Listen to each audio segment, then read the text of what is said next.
देखो, पर कभी कभी ऐसे महापुरुषों का प्रभाव प्रकाशित होता है कि कुल कर्म छू भी नहीं सकते। सदन जी जैसे स्वर्ण कसौटी पे कसा जाए तो खरा निकले, ऐसे खरे महाभागवत थे।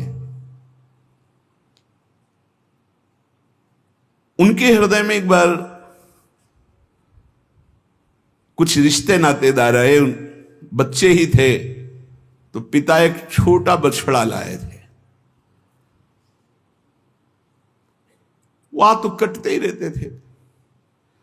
पिता ने कहा कि ज्यादा तो इसमें मांस नहीं, इसकी टांगों में मांस से पहले तो फिर अपने अतिथि का स्वागत करते हैं। सदन जी ने जब सुना उसके पास गए तो लिपट कर रोए। बच्चे थे, बछड़े से, ऐसा ऐसा मेरे पिताजी कह रहे हैं तुम्हें काटा जाएगा, और ऐसे दुलार कर रहे थे। बछड़े के भी देखा आंसू निकल रहे। हर जीव को पता है, कष्ट का पता होता है। तो उसने कहा एक भागवतिक महापुरुष का जीवन बदलना है, इसलिए मानो बछड़े ने कहा कि तुम अपने पिताजी से कह दो उचित तो यह है कि पहले मेरी गर्दन काटे। तो सदन जी ने कहा ऐसा क्यों? बोले क्योंकि मैं पूर्व में ऐसा था, तुम्हारे पिताजी पशु थे और मैंने इनकी गर्दन उड़ाई है, तो मैं अब पशु बना हूं, इनसे कह दो तुम्हें गर्दन ही काटनी चाहिए, पहले जिंदा टांग मत काटो, मैंने तुम्हें इतना कष्ट पूर्व में नहीं दिया था, सीधे गर्दन काटी थी। इसका मतलब जो कर्म किया जाता है उसका फल मिलता है पक्का। मैंने पूर्व में तुम्हारे पिता की गर्दन काटी थी इस जन्म में, इसीलिए मुझे पशु बनना पड़ा, और तुम्हारे ही पिता मेरी गर्दन काटेंगे पक्का, तुम रोक नहीं सकते क्योंकि वो विधान है। पर वो पहले टांग ना काटे, पहले गर्दन काटे। अब ये घटना उनको बहुत चुभी। जीव को अपने कर्म का फल भोगना पड़ता है जन्म जन्मांतरों में। बच्चे ही थे, कुछ संत मंडली जा रही, यही है मत की रति गति भूति भलाई, जब जे जतन जहां जे पाई, सो जानो सत्संग प्रभाव। सत्संग का एक अमोघ प्रभाव होता है। वो संतों के सामने गए, चरणों में लौट गए, बालक थे। संत जनों ने उठो उठो बच्चे, तो रोते हुए बोले कि हर कर्म का फल जीव को भोगना पड़ता है, कोई ऐसा साधन है जिससे कर्म का फल ना भोगना पड़े और जीवन मुक्त हो जाए, जीव मुक्त हो जाए? उनका भगवान का निरंतर नाम रटना। श्री हरि हरि नाम निरंतर रटे और स्वयं किसी जीव को कष्ट ना दे और संतों का संग करता रहे तो जीवन मुक्त हो जाएगा।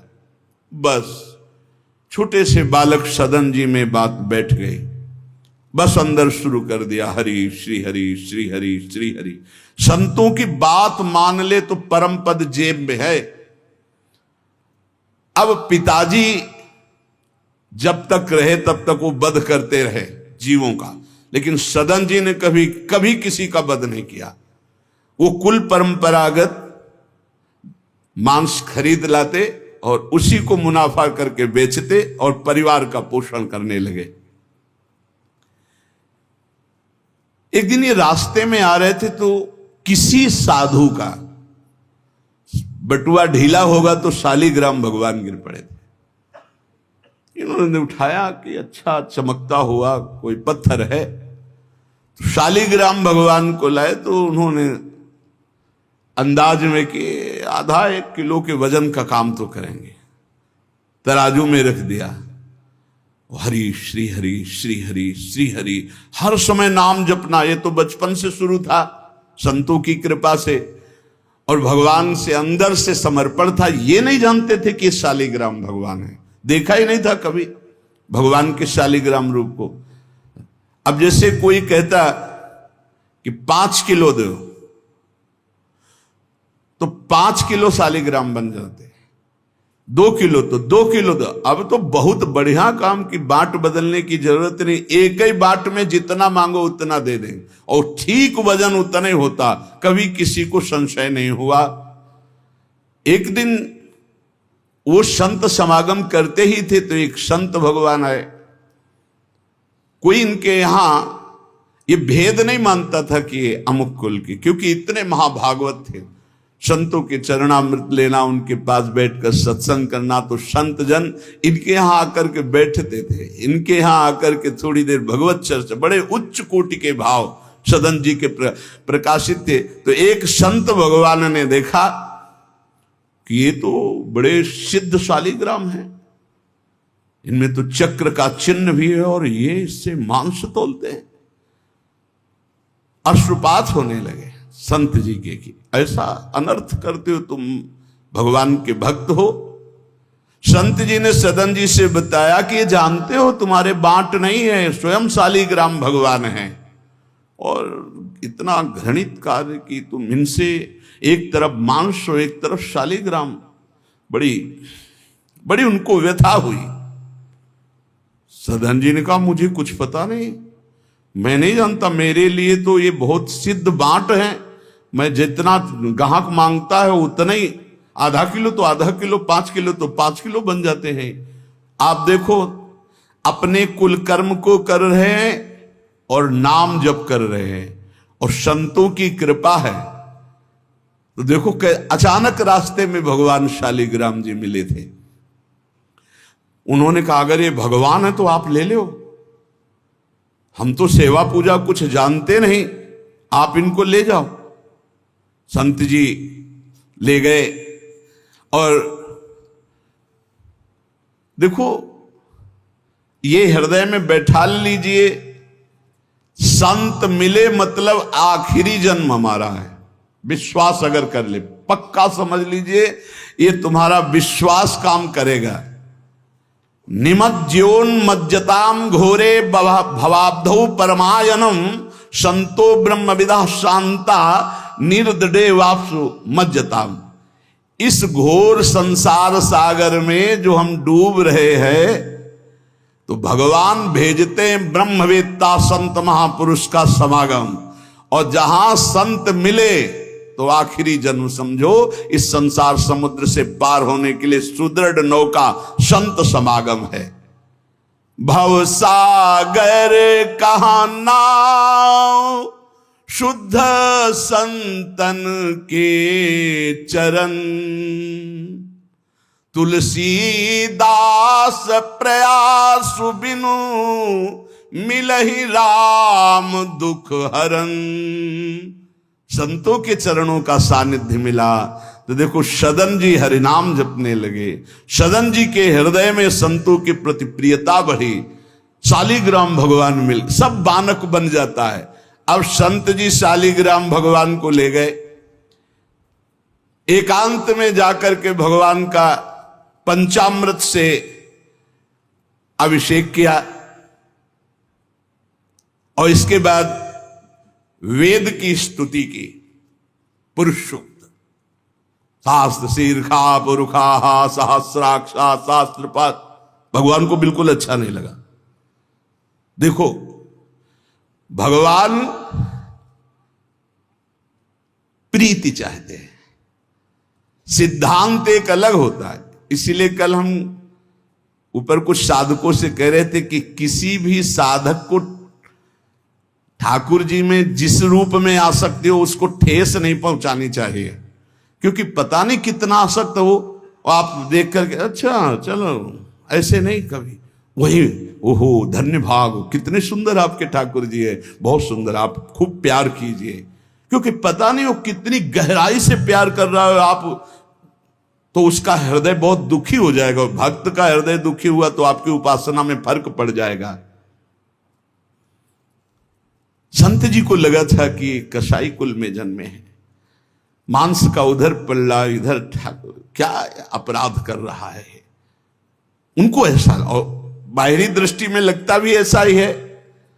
तो कहा भयो जो पे बड़े कुलहू में जन्म भयो, जप तप नेम व्रत साधन अपार है। कहा भयो तीर्थ अनेकन गमन किए, गयो नहीं जौलो निज मन को विकार है। जौलो मेरे संतन में राखे जाति भेद सदा, तौलो कहो कैसे वह पावे सुख सार है। मेरे साधु नीच पद पंकज ना धोयो, जौलो सब शास्त्रन को पढ़ी बोई भार है। जरा भी भाव किसी भी संत जो भगवत मार्ग के प्रतीक है, जाति पक्ष में रूप पक्ष में इनके तेज तो है नहीं, ये तो ऐसे बिल्कुल नहीं, सावधान। पता नहीं कौन किस कोटि का, उच्च कोटि का महापुरुष हो आपका चिन्ह।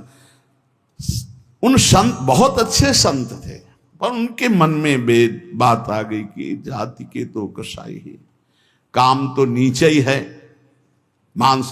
देखो नहीं जाना भगवान की महिमा, हम समझ रहे थे उच्च कोटि के, और वो बहुत उच्च कोटि के महापुरुष सदन जी, निरंतर नाम जप। और एक खास बात थी सदन जी में, दैन्यता, कि मैं तो किसी योग्य नहीं, और उनको पता भी नहीं था कि शालिग्राम भगवान हैं।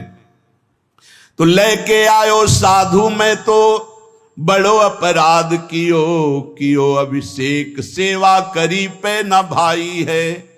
ये तो प्रभु रीझे तो पे जोई, चाहो सोई करो गरो भरी आयो, सुनिमति बिसराई है। तेई हरि उरधारी डारी दियो कुलाचार, चले जगन्नाथ देव चाह उपजाई है।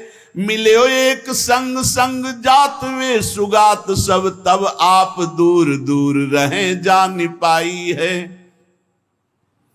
संत जी ने बड़ा अभिषेक किया, वेद स्तुति की, भगवान को भोग लगाया, बड़ी प्रसन्नता से उच्च सिंहासन पर विराजमान किया। भगवान उसी समय आकाशवाणी हुई, ए साधु, मुझे ये तुम्हारी वेद स्तुति बिल्कुल पसंद नहीं, तुम्हारा ये पंचामृत स्नान भोग, ये सब तुम मेरे भक्त पर नीच बुद्धि करके मुझे लाए हो ना। ये मुझे तुम क्या समझते हो, वेद मेरी श्वासों से ही तो प्रकट हुए हैं। वेद क्या है, भगवान की श्वासों से वेद का प्रादुर्भाव हुआ। सोहरि पढ़े ये अचरज भारी, चारों वेद भगवान के श्वासों से प्रकट हुए। जाकी श्वास वेद श्रुतिचारी, जिनकी श्वासों से चारों वेदों का प्रादुर्भाव हुआ। मैं वेद की स्तुति और गंगा जल से उतना प्रसन्न नहीं होता जितना मैं अपनेपन के भाव से, मेरे सदन जी हैं और मैं सदन जी का हूं, मैं बिल्कुल तुम्हारी सेवा से प्रसन्न, मैं अपराध मानता हूं कि तुम वहां से मुझे लाए हो।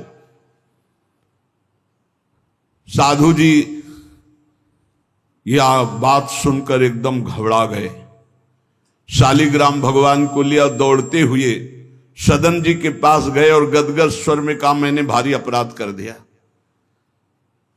ठाकुर जी को अप्रसन्न कर दिया। मैंने आपके प्रति भाव किया कि आप कसाई कुल में आपका अधिकार ठाकुर का नहीं है, इसलिए आप ठाकुर जी को नहीं जानते हो, आप ऐसा ये लो।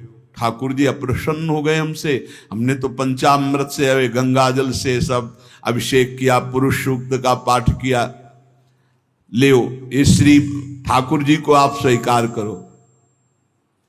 विधि पूर्वक सेवा से ठाकुर जी प्रसन्न नहीं हुए, अपनेपन से ठाकुर जी को सबसे ज्यादा अपनापन, प्रेम भाव। सदन जी शालिग्राम भगवान को अब जो देख रहे हैं वो दूसरा भाव है, ये भगवान है, मुझे तो अभी तक पता ही नहीं था। साधु जी जब चले गए तो कहा, अब तौलने के काम में तो नहीं, एक सुंदर नवीन कपड़े में ऐसे गले पे लगा लिए, ठाकुर जी गले पे डाल दिए। भगवान रीझते हैं भक्त की अपनेपन की प्रीति में, जो चाहे वो प्राप्त कर सकता है, सिर्फ अपनापन प्रभु को चाहिए। हम यही कहते हैं बार बार कि अपनेपन पे कुल्हाड़ मत चलाओ, विश्वास पर कुल्हाड़ मत चलाओ। साधना बने ना बने, लेकिन हमारे माई श्यामाजू को राज पार हो जाओगे, हमारी बात मान लो। श्री जी सिर्फ अपनेपन को देखती, सिर्फ अपनेपन को। अवगुण करे समुद्र सम गणत न अपनो जान, राय के संभजन को मानत मेरु समान। श्री सदन जी ने निज हृदय से लगाया और आंसू बहने लगे कि प्रभु मुझे तो आपका ज्ञान ही नहीं कि आप भगवान हो। आंसुओं से अभिषेक हो रहा, नाथ अभी तक तो मैं आपको जानता नहीं था, बड़ा अपराध हुआ, लेकिन आज मैं, जब आप हमें इतना प्यार करते हैं, जब साधु ने बताया कि मुझे भगवान ने कहा है कि मैं जितना सदन जी को प्यार करता हूं उनकी मैं भावना से प्रसन्न, तुम्हारी सेवा से नहीं, उनको अद्भुत वैराग्य हो गया। बोले आज के बाद घर परिवार में ही नहीं रुकूंगा, अब केवल भगवान का होकर वैराग्य भाव से जीवन भगवान को समर्पित करता हूं। शालिग्राम जी गले में टांगे और कहा पहली यात्रा जगन्नाथपुरी, पहले जगन्नाथ जी के दर्शन करूंगा जाकर, पूरा जीवन अब भगवान के लिए। भगवान देखो कैसे कृपा करते। बचपन में संतों से उपदेश मिला, नाम जब शुरू किया, ऐसे उच्च कोटि के महात्मा के ऐसा कार्य करने पर भी सब संत उनके यहां जाते थे, और उसका परिणाम हुआ कि घोर वैराग्य युक्त होकर भगवान के अनुराग में घर से चल दिए। श्री सदन जी कुटुंब परिवार कुल व्यापार सब छोड़कर जगन्नाथ जी के दर्शन के लिए चले। कुछ दूर चलने पर यात्रियों का समुदाय दिखाई दिया जो जगन्नाथपुरी जा रहे थे, तो उनके संग हो गए।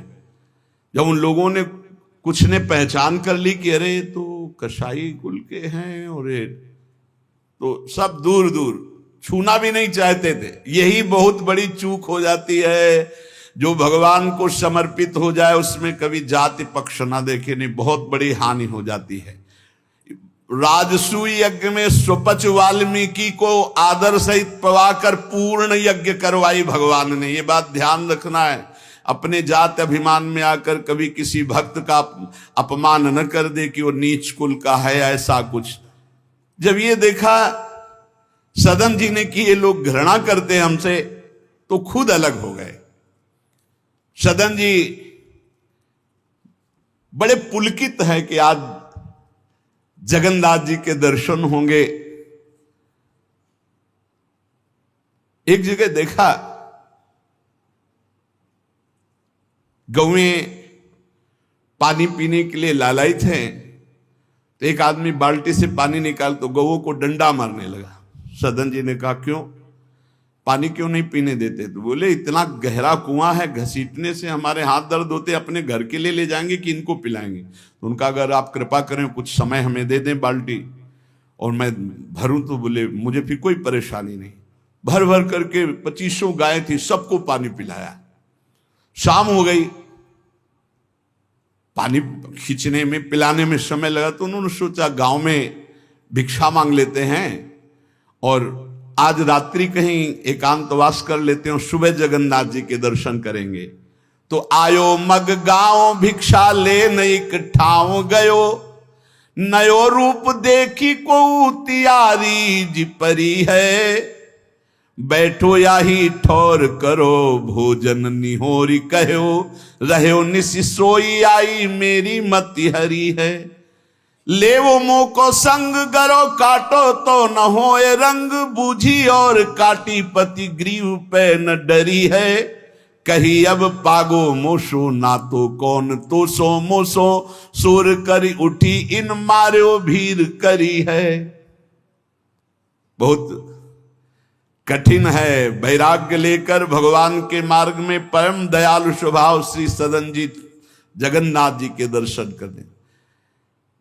रास्ते में एक घर में आवाज लगाई भिक्षाम दे, भगवान की लीला। एक स्त्री निकली भिक्षा लेकर, देखा रूप, तो जो भगवान का नाम जप करते हैं, भगवान आश्रित होते हैं, उनका रूप अलौकिक होने लगता है। एक दिव्य आकर्षण होता है जो सबके चित्त को आह्लाद प्रदान करता है, क्योंकि आनंद स्वरूप भगवान का निरंतर चिंतन होता है। उसके प्रभाव से मुखाकृति में एक अद्भुत लावण्य, एक अद्भुत आकर्षण होता है। वो स्त्री ने देखा कि नवयुवक भिक्षुक तेजस्वी, वो रीझ गई, देखते ही रीझ गई, और उसने कहा कहीं मांगने की जरूरत नहीं, आप यहां बैठो और भोजन करो। सदन जी ने कहा हमें पाना तो है ही, जब आप पवाने के लिए कह रही तो पवा दीजिए। स्वाभाविक, क्योंकि अभी वैराग्य मार्ग में निकले। उस स्त्री ने प्रार्थना की, भोजन बना के पवाया और कहा, प्रभु यदि आज रात्रि यहीं विश्राम कर लें तो आपको क्या, सुबह जगन्नाथपुरी चले जाइए। आपने उस स्त्री के विशेष आग्रह को स्वीकार करके उसके घर में शयन करना स्वीकार कर लिया। जब उसके पति सो गए तो वो रात्रि में उठ करके आई और आपके पास आकर बोली कि मैं आपको देख करके काम से पीड़ित हो चुकी हूं, अतः आप मुझे स्वीकार कीजिए और मैं सदा सदा के लिए आपके साथ के लिए चल दूंगी। सदन जी ने कहा, यदि तू मेरा गला भी काट डाले तो भी मैं तुझे स्पर्श नहीं कर सकता, क्योंकि तेरा पति है। अच्छा, उसने गलत अर्थ ले लिया। उसके भाव में आया कि अगर पति है तो ये स्पर्श नहीं करेंगे, अगर पति ना हो तो स्वीकार कर लेंगे। कोआ मदांधो मदना तो रोवा, अंधों में भी अंधा कौन है, बोले जिसमें काम जागृत हो जाए। वो ऐसे काम से व्याकुल हो गई कि सोते हुए अपने पति का बिल्कुल भी प्रियता न रखते हुए गला काट दिया और आकर बोली सदन जी से कि अब मुझे स्वीकार करो, आपको पति का भय था ना, गला काट दिया। सदन जी ने कहा कि तू कितनी नीच है, जब तू अपने पति का गला काट दिया तो तू कितनी नीच है, इतना सोचा है? वैसे ही मैं तुझे स्पर्श नहीं करता, अब तो तुझे देखना भी नहीं। तो स्त्री ने कहा, मुझे ऐसा मत समझो कि मैं तुम्हें भी बख्श दूंगी, तेरे कारण मैंने अपने पति का गला काटा है, तो फिर तू भी नहीं बच सकता। तो सदन जी ने कहा, क्या कर सकती हो? तो उसने कहा, मुझे स्वीकार करो, नहीं उच्च स्वर से अभी हल्ला मचाती हूं। माया का विचित्र तांडव, और मैं जोर जोर से सबको कहूंगी कि ये मेरे साथ गलत करना चाहता था, मैंने रोका, मेरे पति ने रोका, मेरे पति का गला इसने काट दिया, इसलिए अभी कहती हूं मैं आजीवन तुम्हारे साथ रहूंगी, मुझे ले चलो। सदन जी ने कहा, गला कटवाना बर्दाश्त है लेकिन स्पर्श नहीं कर सकता। ये सब चूकों की चूक का पूर्ण आहुति, इससे पूर्णता हो गई। मैं धर्म के विपरीत नहीं चल सकता, तू चाहे मेरा गला तू काट दे या समाज से कटवा दे। सदन जी भगवान के भक्त थे, उनके भोले भक्त होते हैं भगवान के, ज्यादा बुद्धि नहीं लगाते हैं। नहीं तो रुकना ही नहीं चाहिए था, या उसी समय भाग जाना चाहिए था, भागना चाहिए था। वहां बैठ करके उपदेश नहीं, जब ऐसी घटना है तो भागना चाहिए था। जब वो कि प्रश्न करने के बाद जब सदन जी ने कहा कि तुम्हारा पति है, तुम ऐसा कैसा दुराचार पूर्ण भाव रखती हो, तुम मेरा गला काट दो तो भी तुम्हारा स्पर्श नहीं कर सकता। अब तो उसने देखा कि ये हल्ला बचा दिया, दौड़ो दौड़ो, देखो ये ऐसा ऐसा। अब गांव के लोग इकट्ठा हो गए, तुरंत बंदी बनाए गए सदन जी। वहां कौन सुने सदन जी, कौन सुनता है? भीड़ में कोई सुनता है? कड़ा शासन बादशाह का था, उनके सामने पेश किया गया। हाकिम पकड़ पूछे, कहे हंसी मार्यो हम, डार्यो सोच भारी, कही हाथ कत डारी। कट्यो कर चले हरि रंग मांझ झिले, मानी जानी कछ चूक मेरी यह उर्धारिये।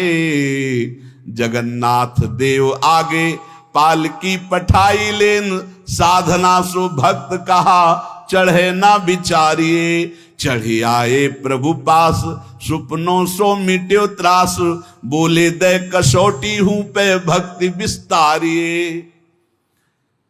जब सामने बादशाह के पेश किया गया सदन जी को, पूछा गया स्त्री से क्या दोष है इनका? बोले साहब ये हमारे प्रति गलत भाव रख रहे थे, मेरे पति ने मेरी रक्षा की तो इन्होंने पति का वध कर दिया, फिर मेरे साथ तो मैंने हल्ला मचा दिया, फिर ये बंदी बनाकर आपके सामने ले गए। सदन जी से पूछा तो हंस दिया, उस स्त्री की तरफ देख के हंस दिया कि भगवान क्या लीला करना चाहते हो। और सदन से पूछा तुमने ऐसा किया, तो बोले जो ये कह रही वही सत्य है। उन्होंने विचार किया कि जन्म जन्मांतरों में हमारे कोई पाप हैं जिनका निस्तार भगवान करवाना चाहते, नहीं तो ऐसा क्यों लीला करते। उन्होंने कहा जो ये कह रही है वही बात मानी जाए। सहम गई स्त्री कि है क्या, वो भक्त को क्या जाने। विरोध नहीं किया सदन ने, यह है धैर्यवान भगवान के भक्त का। उन्होंने कहा जो ये कह रही है, क्योंकि जो ही प्यारो करे सोई मोहि भावे, जो ये कह रही थी। भगवान के रहस्य को जानने वाले भक्त ऐसा ही। श्री गदाधर भट्ट जी कथा करते थे, अपार भीड़ एकत्रित हो जाती वृंदावन में। आगरे से लोग सुबह भाग भाग करके अपार भीड़ सत्संग। तो एक कल्याण सिंह जी थे, बड़े जमींदार धनी, और सत्संग का प्रभाव है कि जितेंद्रियता, वैराग्य, भगवत प्रीति ये बढ़ती है। तो जब से उन्होंने सत्संग सुना तो ब्रह्मचर्य का नियम ले लिया, पत्नी से बात नहीं करते थे। अब घर गृहस्थी में तो यही संसारिक सुख है। कई महीने हो गए वो अपने राजकाज और सत्संग में भाग जाना, सत्संग से आना, बस एकांत में भजन करना। पत्नी ने देखा कि कई महीने हो गए हमारी तरफ देखना भी नहीं, बातचीत नहीं, ये कहाँ जाते हैं, कौन है ऐसा। तो पता चला गदाधर भट्ट जी क्या। बोले हमारी जिंदगी का कांटा है वो, बड़े सुख चैन से जीवन कट रहा था जब से सत्संग में गए। अरे दक्ष ने साप दे दिया नारद जी को इसी बात के लिए, साप दे दिया। 2 घड़ी से ज्यादा कहीं तुम टिक नहीं सकते, जाओ साप देता हूं। तो नारद जी ने कहा 24 दूनी 48 मिनट में तो हम बड़ा काम कर लेंगे, तुम साप दे दो कोई बात नहीं। उसने सोचा कि मैं ऐसा मुंह काला करूं गदाधर भट्ट जी का कि कोई सुनने ही ना जाए, तो जब ये कथा नहीं सुनेंगे तो फिर हमसे प्यार करने लगेंगे। इसी ताक में थी कि कैसे क्या करूं। तो देखा उनकी गली में एक भिखारिन मांग रही थी, फटे पुराने कपड़े पहने, गर्भवती थी। फौरन बुलाया और सोने की असरफियां दी। अरे वो तो गली में मांगने वाली सोने की असरफियां मिली।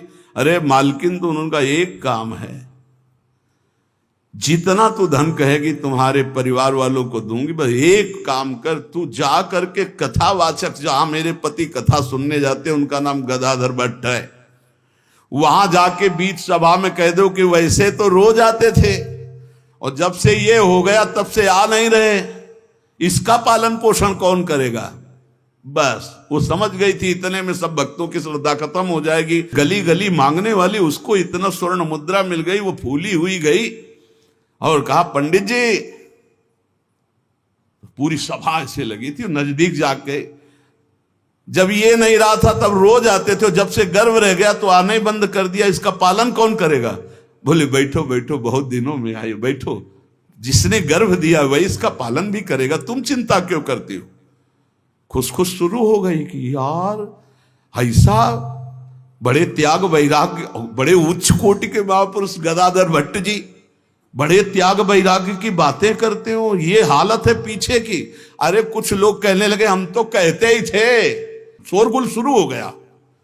और कुछ भक्त थे जो प्राण समर्पित किए थे, उन्होंने कहा ऐसा नहीं हो सकता, ऐसा कदापि नहीं हो सकता, कोई षड्यंत्र रचा जा रहा है। तो उनमें एक बहुत श्रद्धावान और समर्पित थे, उनको बिल्कुल चैन नहीं पड़ा। सोचा अगर सामने से कुछ तो फिर हमारे ऊपर गदाधर भट्ट जी की, और वो समता प्राप्त पुरुष, जैसे सदन जी ने कह दिया जो ये कह रही वही सत्य है, ऐसे उन्होंने कहा कि तुम चिंता क्यों करती हो, जिसने गर्भ दिया वही पालन करेगा, बैठो तुम आराम से सत्संग सुनो। सामने ऐसे तिरछी चितवन से जाकर उसको बुलाया, गदाधर भट्ट नहीं देख पाए, नजदीक गई, पीछे मंच के ले गए, कहा सत्य बोल, कभी तो जानती इनको, कभी मिली है। वो घबरा गई क्योंकि 10 लोग पीछे पहुंच गए जो श्रद्धावान थे। बोल सच्ची। तो उनका मैंने तो कभी देखा ही नहीं है इनको, ये हमारे पास क्या आएंगे। खोल के दिखाई, इतनी असरफियां मुझे मिली हैं और इससे ज्यादा मिलेंगी। इस बात के कारण मैंने सोचा मेरे परिवार का, अरे तू परिवार के पोषण की सोच रही, लाखों की श्रद्धा की बात है, किसने दिया? बोले कोई कल्याण सिंह है उनकी पत्नी। कल्याण सिंह ने जे ही सुना, गदाधर भट्ट जी ने रोका, सत्संग का मतलब क्या है? बोले सभा में बोल। गदाधर भट्ट जी ने कहा कुछ कहने की जरूरत नहीं है, ये सब भगवान से प्रेरित है। कल्याण सिंह का, तुम हमारी आज्ञा का पालन करो, अपनी पत्नी को कठोर शब्द नहीं बोलोगे, लेकिन गृहस्थ धर्म में हो, अपने धर्म का भी तुम्हें पालन करना चाहिए। उस कल्याण को शांति किया और उसको और भेंट दी और कहा जाओ तुम अपना सुखपूर्वक जियो। जैसे महापुरुष जो स्थिति होते उसमें सबको लगने लगा था। उन्होंने कहा बैठो बैठो बैठो, जिसने गर्भ दिया वही पाल। अब वो तो कह रहे हैं भगवान को लेकर, और लोग समझ रहे हैं कि मामला है। ऐसी सदन जी ने कहा जो ये कह रही वो सत्य है, क्योंकि वो समझ रहे हैं कि भगवान कुछ दंड देना चाहते हैं, तो मैं क्यों बचना चाहूं।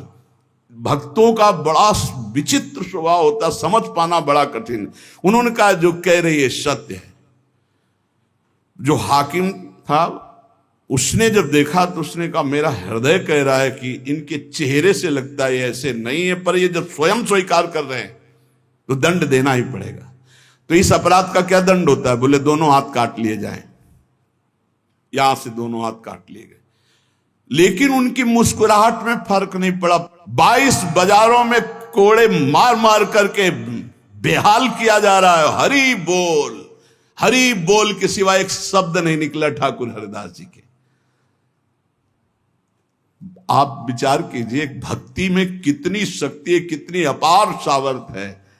इतनी बार कष्ट दिया गया प्रहलाद जी को, एक बार भी हरि से शिकायत नहीं की। हर बार हरि हरि हरि हर समय, मतलब बलिहारी है इन महाभागवतों की जो भगवान के लाडले हैं। माया पर विजय प्राप्त करके दिखा दिया इन्होंने कि चाहे जितना सताओ, हरि के भक्त में ना हरि से प्रश्न है और ना सामने वाले पर कोई शिकवा शिकायत। दोनों हाथ काट लिए गए, मुक्त कर दिया गया, इसलिए कि वैष्णव है, भगवत भक्त है। अपराध बन गया तो हाथ काट लिए गए, उनको जेल आदि नहीं, भगवान के शिष्य। अब रक्त स्राव हाथों से हो रहा है। जय जगन्नाथ, जय श्री हरि, जय श्री हरि। यात्रा नहीं रुकी जगन्नाथ जी की। जगन्नाथ जी ने तत्काल अपने पार्षदों से कहा मेरे महाभागवत सदन जी आ रहे हैं, तुरंत पालकी लेकर जाओ और उनको बैठाल के लाओ। जगन्नाथपुरी में प्रवेश ही किए थे कि पालकी लिए हुए पार्षद दौड़े, कौन से सदन जी हैं, सदन भक्त किनका नाम है? तो उनका सदन तो इस अधमदास का नाम। पालकी पे बैठो जगन्नाथ जी। अरे उनका कैसे पालकी, भगवान की भेजी हुई पालकी में, पालकी को साष्टांग दंडवत किया ऐसे कि भगवान की नहीं, जबरदस्ती भगवान के पार्षदों ने उठा के पालकी में। जय जगन्नाथ। सदन जी सोच रहे कौन सी लीला है, वहां हाथ कटवा रहे। या इतना बड़ा सम्मान कि किसी को नहीं मिल सकता। जगन्नाथ जी के पार्षद पालकी लेकर जब जगन्नाथ जी के सामने गए तो आंख में आंख मिलाई और कहा प्रभु इच्छा तो थी कि हाथ जोड़कर आपको, पर अब हाथ ही नहीं। तो ऐसे ही जीव किया तो जैसे स्वप्न में दुख मिला था जागते ही खत्म हो जाता है, ऐसे ही कोई पीड़ा नहीं, कोई हाथ कटे नहीं, पूरे नवीन हाथ और साष्टांग भगवान को दंडवत। भगवान ने कहा कि तुम हमारी कसौटी में पास हुए, जाओ तुम्हारे द्वारा इस जगत में भक्ति का विस्तार हो। जो तुम्हारे लीला चरित्रों का गायन करेंगे, जो तुम्हारे भाव, तो तुम उनके अंदर भी जैसी तुम्हारी सामर्थ्य भक्ति की वैसी भक्ति की जागृति हो।